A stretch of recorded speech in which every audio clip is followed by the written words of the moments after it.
667-4885. We're going to talk about, we're going to have several conversations.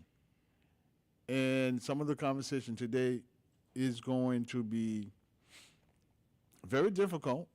But before we get started, I would like to honor a family member that recently passed away. And it is with very great sadness I'm doing this because this is a cousin, and this is to the Franklin family. We're sending condolences to all the Franklins in Florida. Um, and this is we recently lost Nigel Franklin.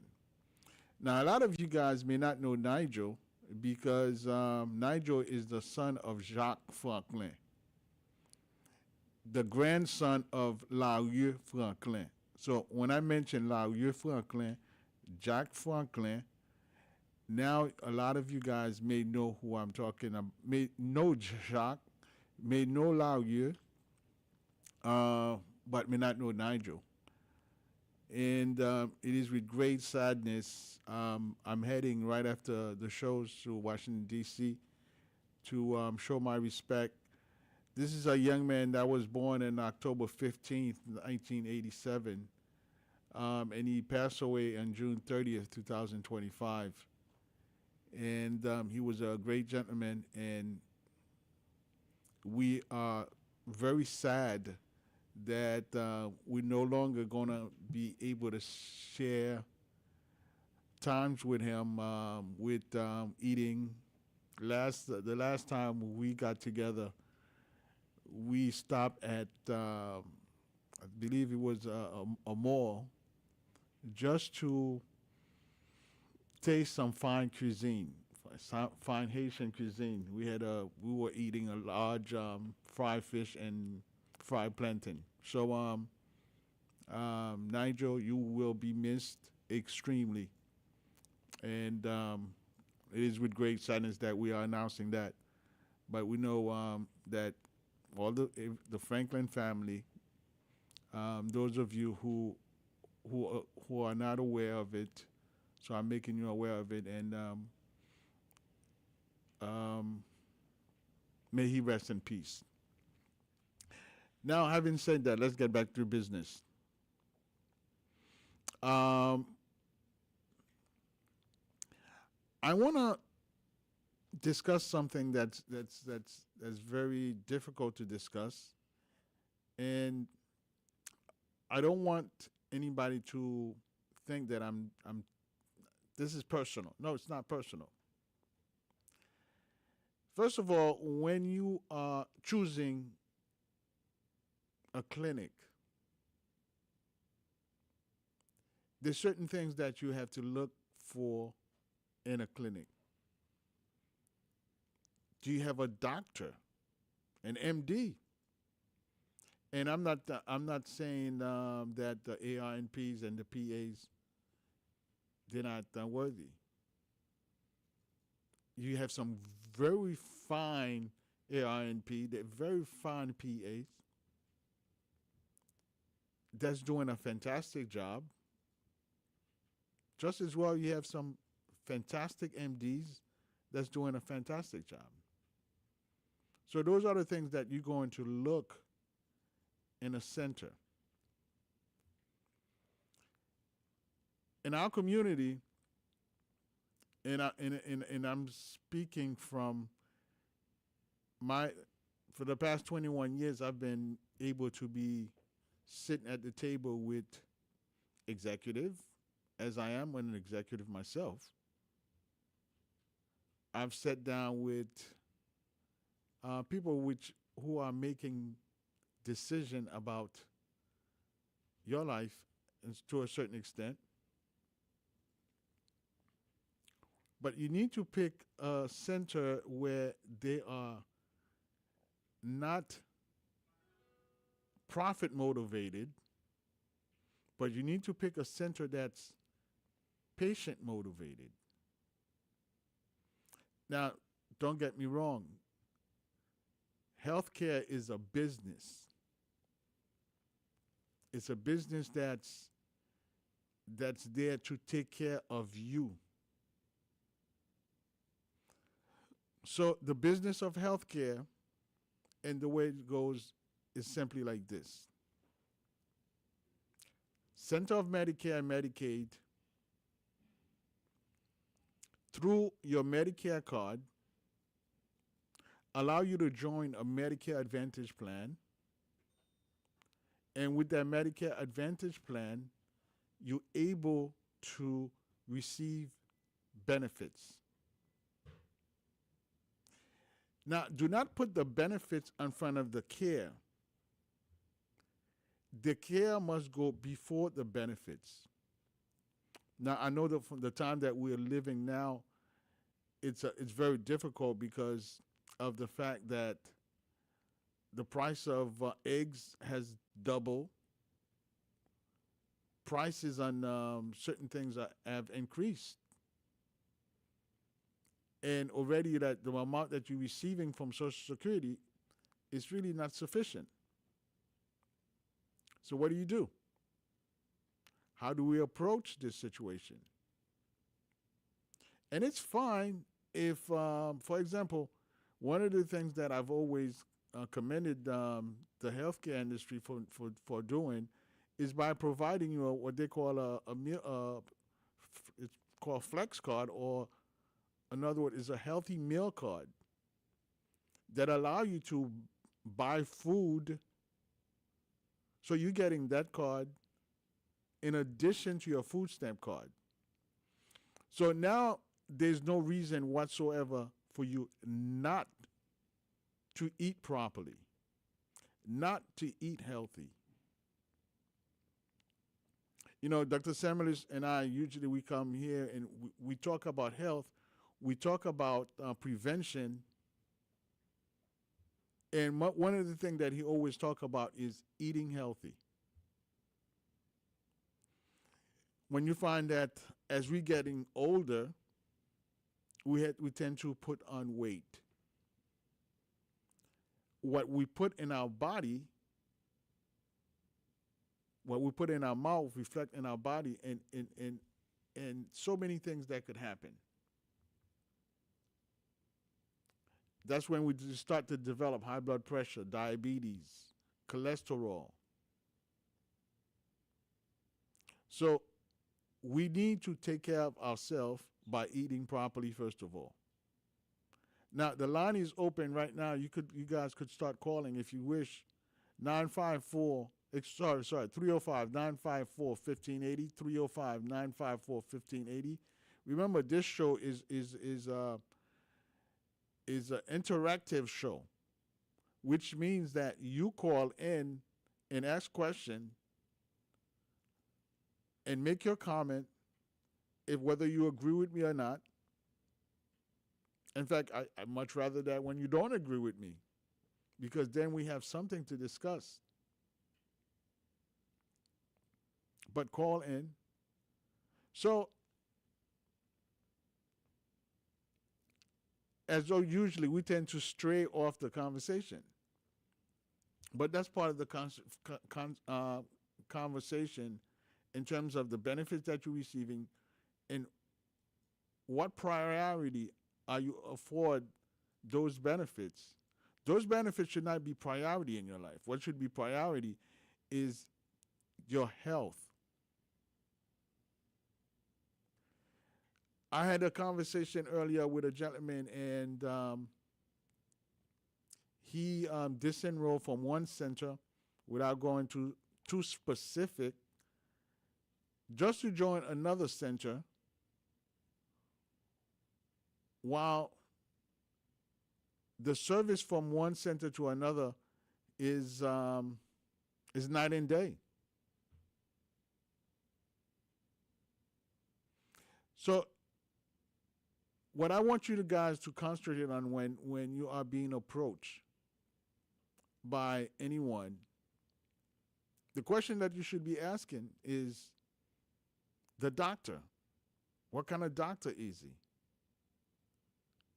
Can I trust in him that he's gonna provide me the best of care?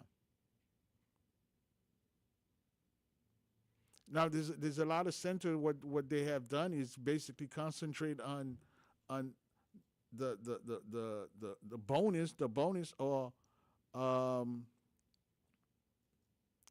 the bonus. How much money that I'm going to get? So in term, what happened is that the patient himself end up getting um, set aside. We don't want to set the patient aside. We want to make sure that the patient is first, and the profit will come in, because if you're doing a good job in terms of taking care of the patients, then you you should see a reward. In fact, I would even go and venture to say that you deserve a reward, because it's not easy to control a panel of a large amount of patients and making sure that they are getting the care that they should be getting. That's why I always commended. There are a lot of centers out there that's doing a fantastic job, and I meet individuals that come from those centers on a daily basis, and there's one thing that I've always make sure that I do when somebody sit in front of me and approach me to help them in an area where they cannot receive from another center. And my comment to them is very simple. Are you getting the type of care that you need? And how long you been with that doctor? It costs me nothing to help you, because at the end of the day, whatever I do believe that if I'm doing a great job, the return will come. I'm a living testimony of that. So we need to concentrate on the type of care that we're receiving, not so much the benefits that we're receiving from the plan. I was talking to another gentleman today, a difference of $25 from a food card. And it later on, as I talked with him more and I find out that his situation is much more difficult than what he had made me to understand. But the food card is important. The OTCs are very important. I'm not saying that you should not concentrate on them, but what I'm saying that you should make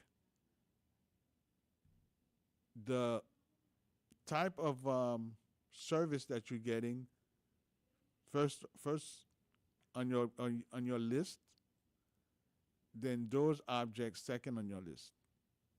305-945-1580, 305-945-1580. Let me hear from you guys. So the other thing that I would like to bring to your attention as well. There are other benefits that you should have, and you need to know about them. And if you're at a place that where when you come in, they don't sit you down to discuss whether you have Medicaid, whether you have low income subsidies. Do they even know about Medicaid and low income subsidy? Do they even know how that's going to impact your life? And so I'll give you an example. When I first started in this business back in 2005, 2006, I made a call. A patient came to me and asked me if I could file for Medicaid for them. And I said I will find out. Well, come to find out, I called DCF, and I'll never forget this. The operator was a Haitian gentleman, And if I ever run into this young man, there's so much I have to say to him because that one decision has impacted my life extremely. I was able to help so many people since from that time on by applying for Medicaid for them, by applying for food stamp for them, by learning how to fill out an application for low income subsidy. So 21 years later and still doing it,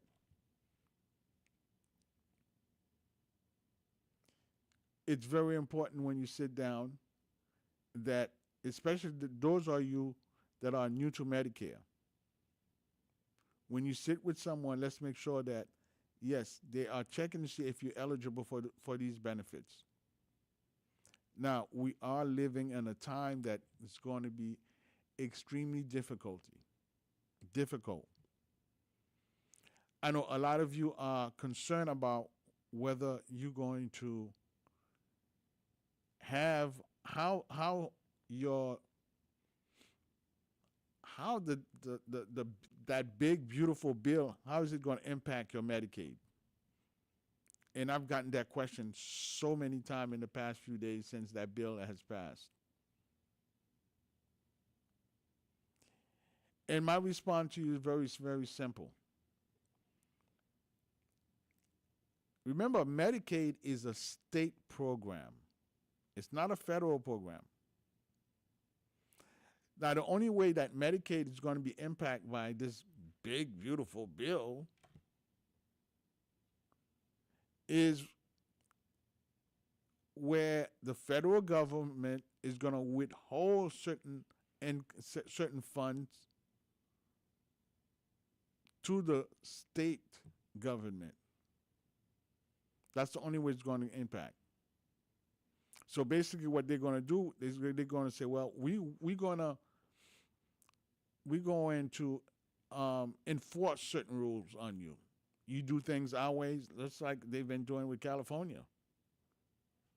You do things our ways. If you don't do things our way, well, what we're going to do is withhold certain funds from you. But if they don't withhold any funds from you,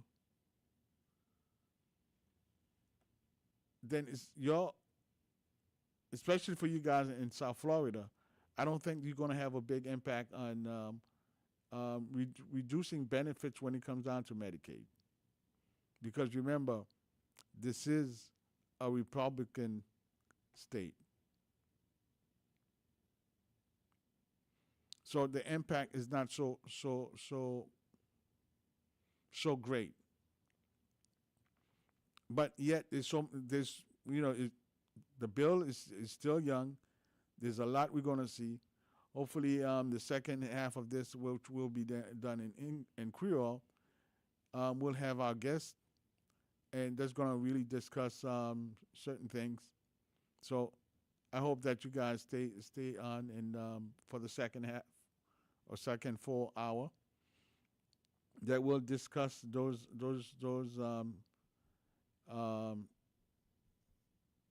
that bill. Probably we'll discuss some of it, how it's going to impact Medicaid, your Medicaid.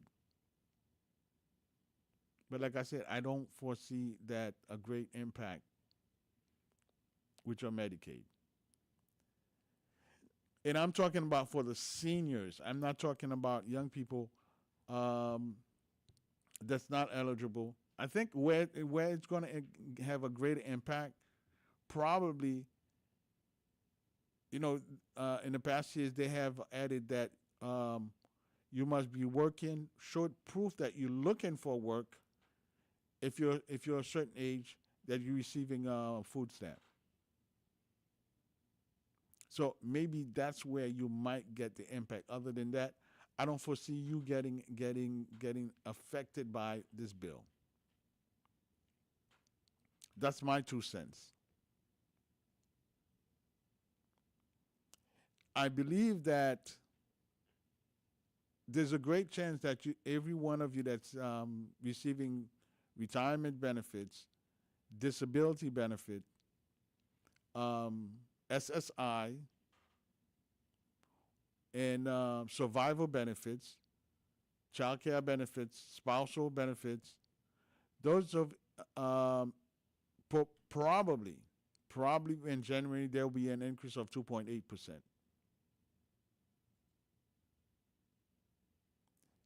On and about there, you will get an increase because the inflation right now is around that, and there's already talk about uh, a a dooming forecast where we may even go into a recession. Now, I'm not even going to go there. I'm not an economist. Um, that's due to the tariff, the high tariff that the current administration have put on certain countries. But right now, as it stands, with the way the economy is and the inflation is, you will be getting an increase of 2.8%. Now, remember, every time that you get an increase, on one hand, on the other hand, what happened? Yes, exactly. Your Part B premium will increase. Now, right now it's 185. We don't know how much it will increase, and we'll let you know. We'll announce it in October. I believe it's October 13th, when you will receive, we will receive that information, and I will make sure that we announce it on the radio for you. And probably I'll probably take the whole week talking about it, if not the whole month talking about it, so that you know exactly what to expect. 2.8%, it's not great, but it's something. Now, let's talk, and I hope that if you guys have any question regarding what I just discussed, because when we come on the air, we don't sit down and map out our conversation. Our conversation is usually free flowing, and that's why I think it's by the grace of God I'm doing this, because when we do that and the information flow freely, and the listeners benefits from it. And that's why we always welcome you to call 305-945-1580, 305-945-1580. I hope I gave the number right to I'll make sure that our guests receive the I believe it's 305-945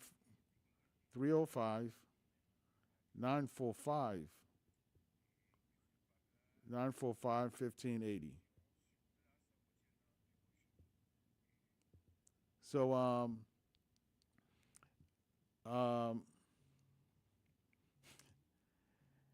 on the air, I will call you definitely as soon as I'm off the air, around four ish. Okay.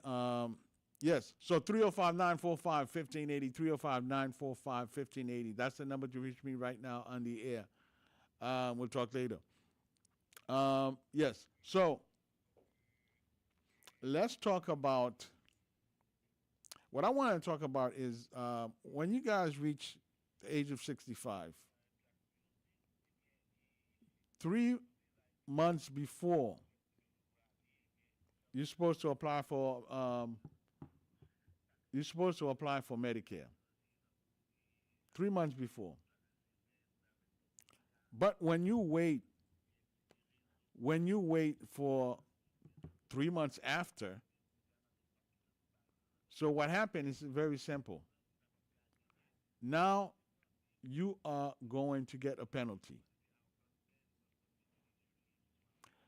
The penalty for late enrollment is 10% of your Medicare benefit, 10% of your retirement benefits. And what I mean by that is simple. Let's say, for example, you were supposed to receive $1,000. Now you're not going to receive $1,000. That 10% represents $100. You're going to receive $900. Now, I don't know about you, but I know that if I'm supposed to receive $1,000 and the $1,000 is not even sufficient, $1,000 is not sufficient. It's not. It's not sufficient with everything that you have to take care of. I have a feedback. I'm getting a feedback. Check that for me, please. I'm getting a feedback somewhere. Um, so it's really not enough. And now that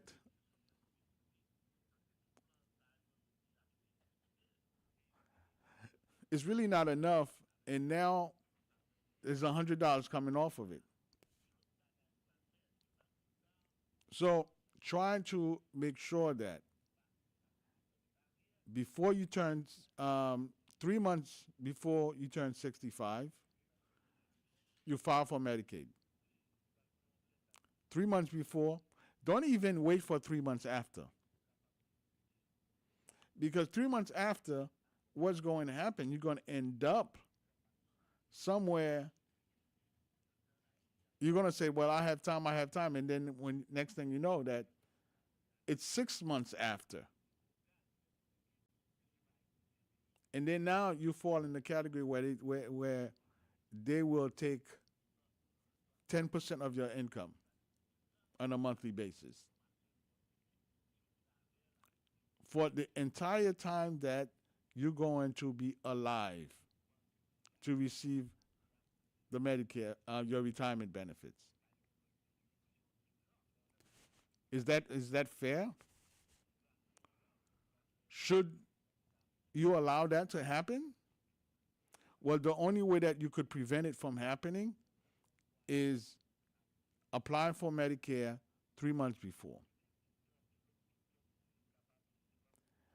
Don't say that, well, I'm working. Yes, you're working, but put in the application. You may not want to apply for the Part B. You could apply for Part A only. And the main reason that most people have for not applying for Part B premium is simply because of that 185. Now, there are some people that will never be eligible for the state to pay the 185 for them.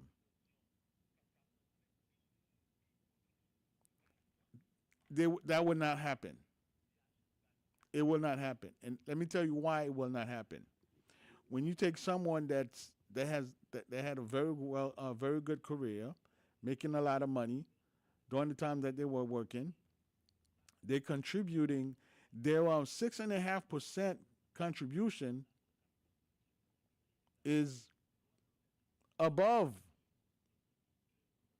or the 6.5% plus the matching that the employee is doing, the 13% contribution that they do on a yearly basis to the Social Security benefits. So when it's time for them to collect, then it's already past the income limit that's required for eligibility. So therefore, if you're sitting across from me, the first question I'm going to ask you, how much are you receiving from Social Security? If you tell me you're receiving 1,800, 2,000, 3,000, I'm going to stop you and say, listen, I don't care what anybody's going to tell you. You will not be eligible to receive Medicaid. You will not be eligible for the state to pay the 185 for you. You will not be eligible to get food stamp. I remember there's a gentleman that came to mind. Um, the name is in my mouth. I just don't want to put his business out. he called me, and he's kind of a family member by marriage.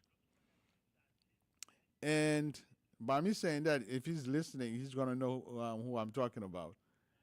So the first thing he said to me, when I realized who it is, I said, listen, I'm only going to come over to your house if there's food. If your wife is there, she's cooking, I'm coming over. And as soon as I said that, he realized that I knew who he was. And quickly he said, you could come for the food anyway.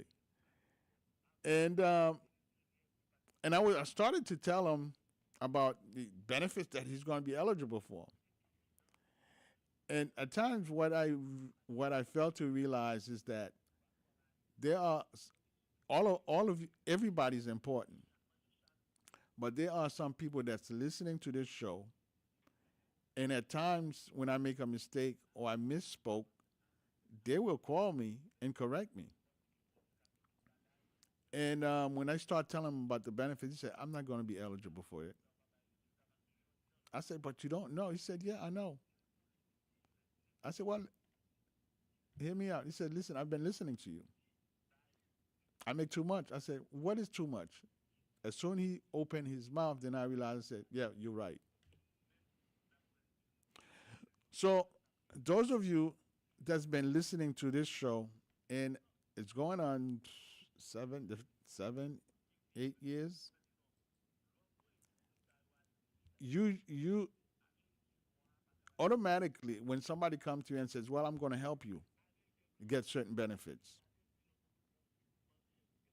So you've already well trained, well informed, so that automatically somebody asks you that, you know that the next thing is all these benefits are income-based benefits. So what I mean by that is that for you to be eligible to receive those benefits, you gotta meet a certain income requirement. 305-945-1580, 305-945-1580. Call me right now, 305-945-1580. I'm waiting to hear from one person with a question, one person. Call me right now, 305-945-1580, 305-945-1580. Let me hear from you. Oh, by the way, yes, we are live on Facebook and YouTube. Subscribe. WSRF 1580 AM. Subscribe, so you could get this show whenever I'm on live in studio. All right? So, yes, if you've been listening to me for an extended period of time, you know that, yes, these benefits are income-based benefits, and for you to be eligible to receive them, these are the requirement. And by the way, you could, for those of you, especially the baby boomers that's coming at a point where they're going to be receiving these benefits, those baby boomers, you have access to all that information. If you decided, well, okay, I'm at the retirement age now, I'm going to start doing my research to find out what I'm entitled to. First of all, your first stop should be you Google Social Security income limit. So it will tell you your income limit for Medicaid, the income limit for SSI. You must put the year, because remember, from year to year, it changes. It, for example,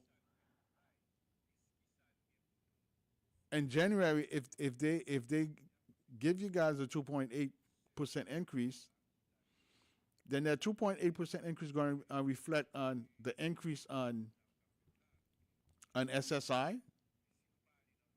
It's going to represent an increase in whether it's retirement benefits, survival benefits, and on and on and on.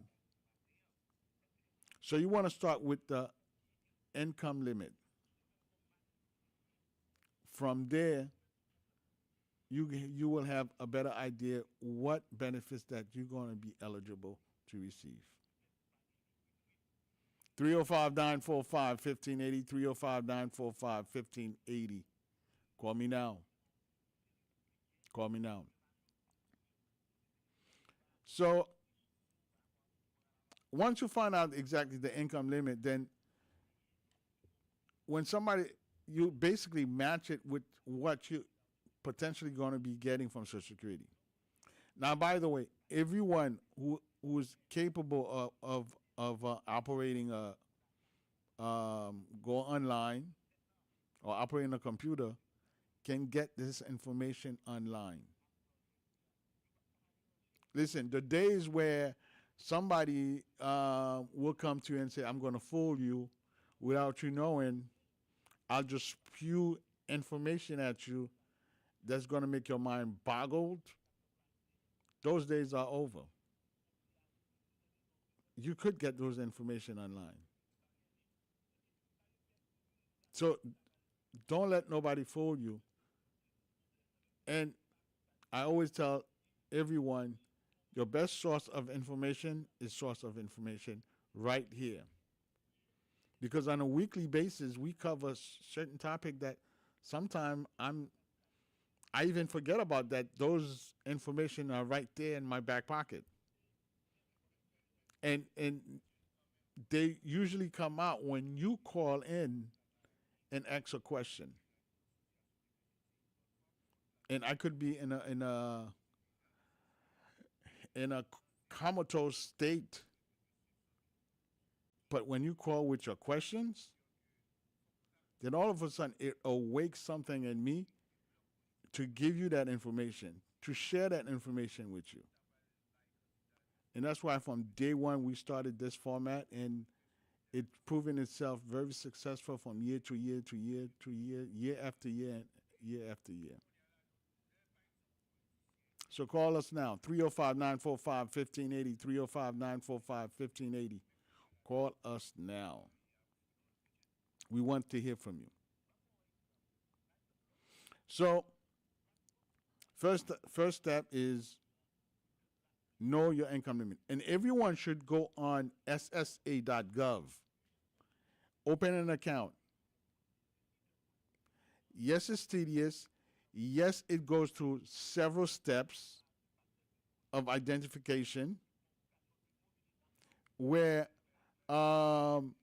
first step is they probably ask for you to upload your driver's license, front and back, take a picture of your face, do a selfie, and there's several steps afterward. But once you get through, then you'll have access to your records.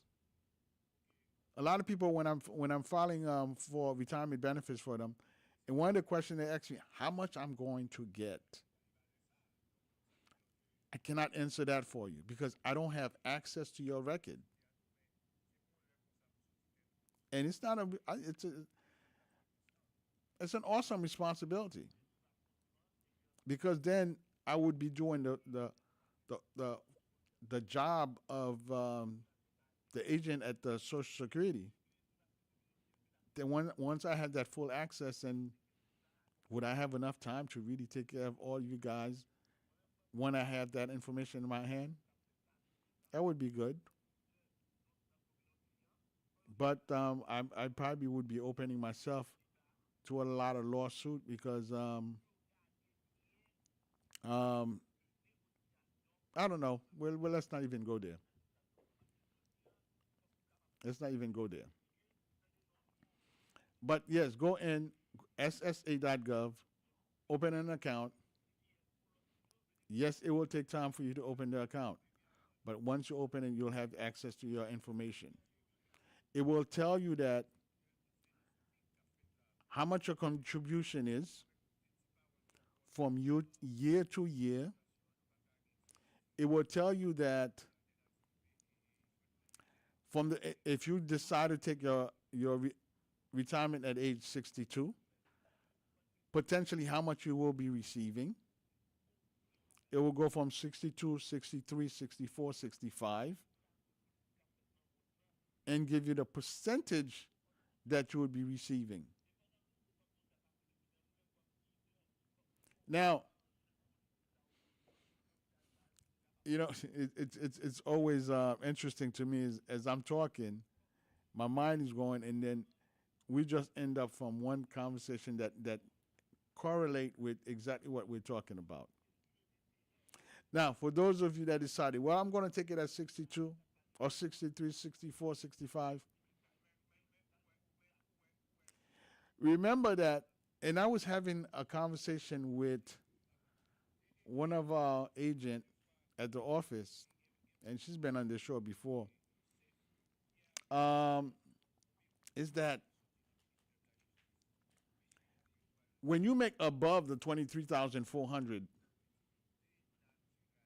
because you've taken your early retirement, and today we're not going to go in details of why you would decide to take early retirement. I've had that conversation with some good friends. I've had some conversation with callers that have called me. I probably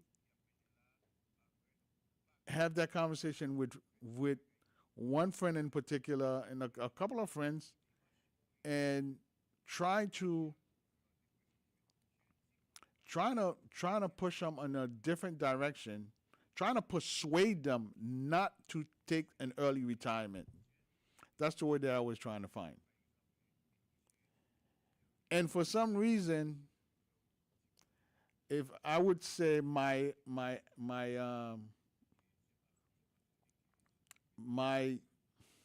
the word just escaped me. I'm about maybe 50%, if not 40%, of trying to convince you guys not to take it at an early retirement, not to take the early retirement. And it's simply because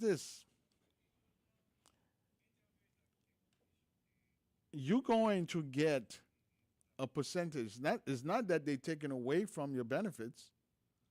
You're still going to get the same amount that you contribute. But when you decide to take the retirement early, what happened is that now they're going to give you, let's say, your full retirement is 67, and now you're going to take 5 years of income ahead of time. So those 60 checks, they have to realize what's the percentage of it does it represent. The percentage it represent is 30% of the 60 checks represent 30% of your contribution. So now you're going to get 70%. Thus, you're receiving a much lower income. So if you're going to receive much lower income, what incentive do I have to tell you to take your benefits there? Because you're going to come back to me later on and say, listen, I wish I didn't. I wish I had not. Because what I'm receiving from Social Security, it's not going to help.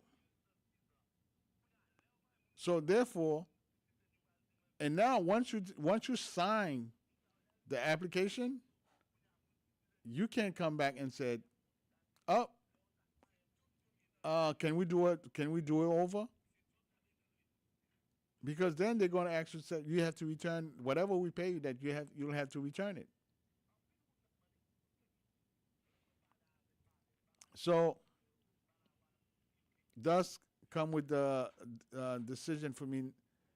Everyone that come to me, especially at age 62, and my response to you is that no, wait. If you can continue, if you are going to continue to work, then don't take it. Because for every $2 you make above 23,400, they will hold $1. And the way they'll hold it, I was giving Suze that example yesterday. If you happen to make for that particular year $43,400,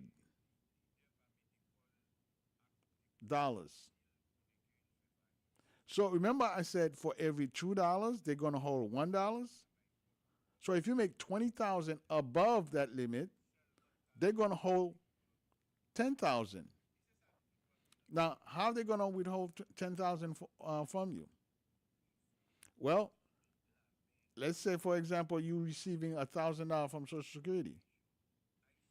Well, the first 10 months you will not be receiving any money. So on the 11th month and the 12th month, that's when you will receive benefits. So Social Security, therefore, as soon any agent that's analyzing your case, they're going to deny it because they know that they're going to be in a fight with you. You're going to be calling Social Security and says, "Why you guys are not paying me my money? I work hard for my money. Why is it that I'm 5 months I haven't seen a check?" But when you reach the age of 66,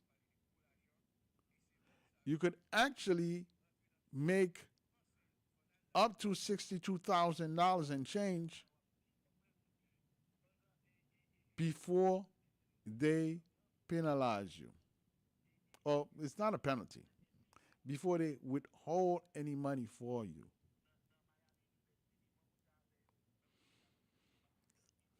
Now, for every $3 that you make above the 62,000, for example, if you end up making 93,000, so they are going to hold 10,000 for you. So you made $30,000 more, then they're gonna hold 10,000 from you.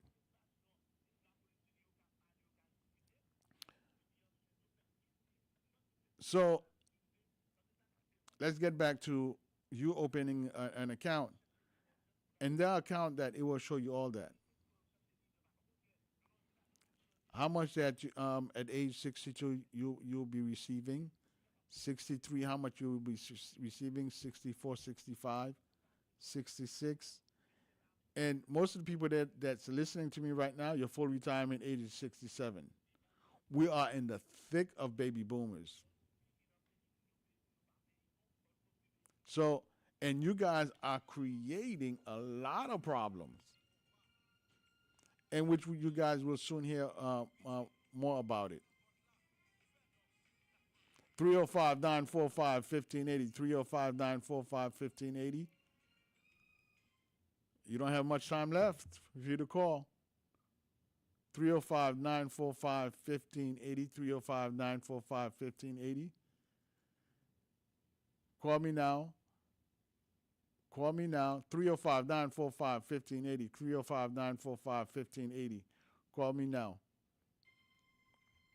And we'll take your call starting now. So,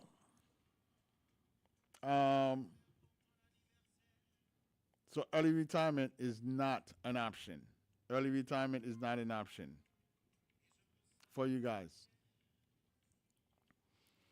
And if you could hold to about 65, in most cases I would hold till I'm 66. One time I did do a what we call a sondage, a survey, an air survey, and I could not find one person that would agree to take their retirement at age 70. And what we find is that one of the things that I think I'm not sure if we had that discussion yet with Social Security retirement, the Social Security retirement funds. They're alarming. It's very alarming where by 2033 there will not be sufficient fund to pay the people that's receiving benefits right now. And they came in with some suggestion what they should do so that to combat that. And I'll be quick because I don't have much time left. They had three suggestions. One, increase the retirement age, which is a non-starter because they've already increased it to 67, and there's nobody that's going to stay around and want to take their retirement at age 70. The second one is increase. Listen to this. I believe the amount is 164,000. So any money that you make above 164,000, they don't take any Social Security tax from that. So they would consider tax anything above 164,000. Ooh, I just never mind. The other option is, I believe, they reducing the benefits.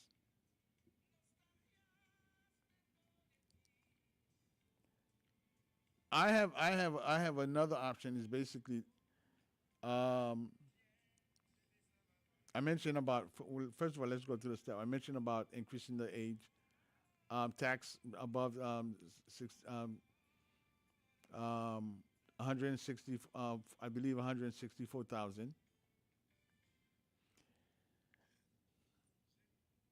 Um, but my there's another one, but my main thing is that if they allowed the immigrants, the immigrants that's here that's working, they play a pivotal role in financing Social Security.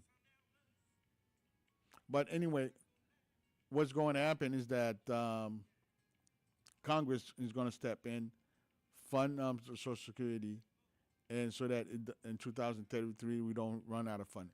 Well, my time is up. Again, my name is Gilbert Franklin. You could always reach me at 954-667-4885, 954-667-4885. I'll see you guys soon. Bye-bye. Les tristesses envahissent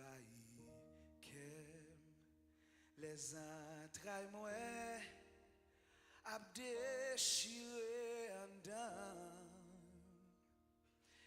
dans solitude